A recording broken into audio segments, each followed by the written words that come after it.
and a lot of our girls were affected during the COVID period. Actually, it is not just girls, but youths. But you see, with girls, it's because they now get pregnant and then they miss out on their opportunities, or they are slowed down in their opportunities of seeking education and other things. And this is a serious issue we've addressed even in Parliament.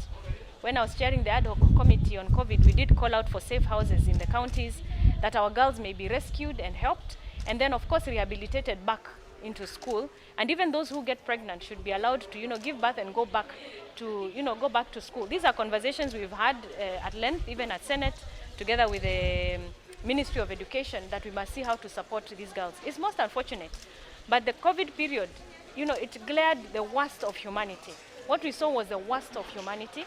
And we are praying to God that, we begin to look inwardly as a society, that we need to change the way we do things. Honestly, there's so much I could say towards that issue.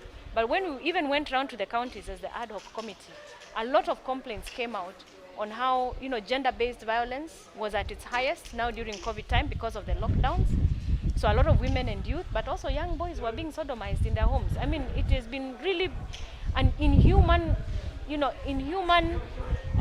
actions happened during the COVID lockdown issues. And that's why mental health has now become a very critical part of the government conversation. And I'm happy, in fact, to report I'm a mental health champion, and I'm the sponsor of the Mental Health Amendment Bill in Senate. And finally, the bill has come back to Senate, and the ministry has actually come forward to just explain that they are going to support the activity of mental health. The president has pronounced himself, and now finally we'll have budgets towards mental health, because mental health must be discussed openly. Some of these things that you're seeing, the pressure under which Kenyans have been during COVID, the loss of jobs, the lockdowns, the uncertainty that came with COVID, the uncertainty of the future, has led to a lot of mental health issues. So these are some of the issues that are affecting our youth as well. And we are hoping that now, with the interventions that are going to happen this year and come next year, then we shall see some relief coming to Kenyans. When we have an oversupply in humanities, for example, we have an oversupply in courses in businesses like we have now in the country, then it becomes very challenging for students to find placement. And that's why TVETs, as she was talking about, TVETs have come up to give an avenue for students to be able to pursue. Not everybody must end up in university, because university education is good, but you can still make your life better by engaging yourself in skills that you can be able to find employment in the market. And the TVET colleges are now providing the best of opportunities. And if you go to a government TVET college, there is even capitation. Government pays 30,000 of your fees annually, so that you can be able to get skills and be able to find employment in the marketplace.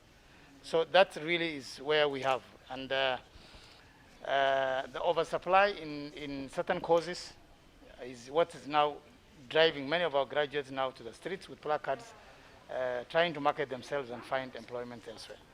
Universities form a very important component of bridging the gap on where government has not been able to fulfill its core functions. And therefore, government goes a long way with all the private universities to make sure that they provide the best of courses, they provide the best of standards, like it is now in Lukenya University. The Ministry of Education is fully aware of the journey that this university has come. And we are very happy and excited that this university is meeting many of the requirements that are required for a good standard university to perform in this country.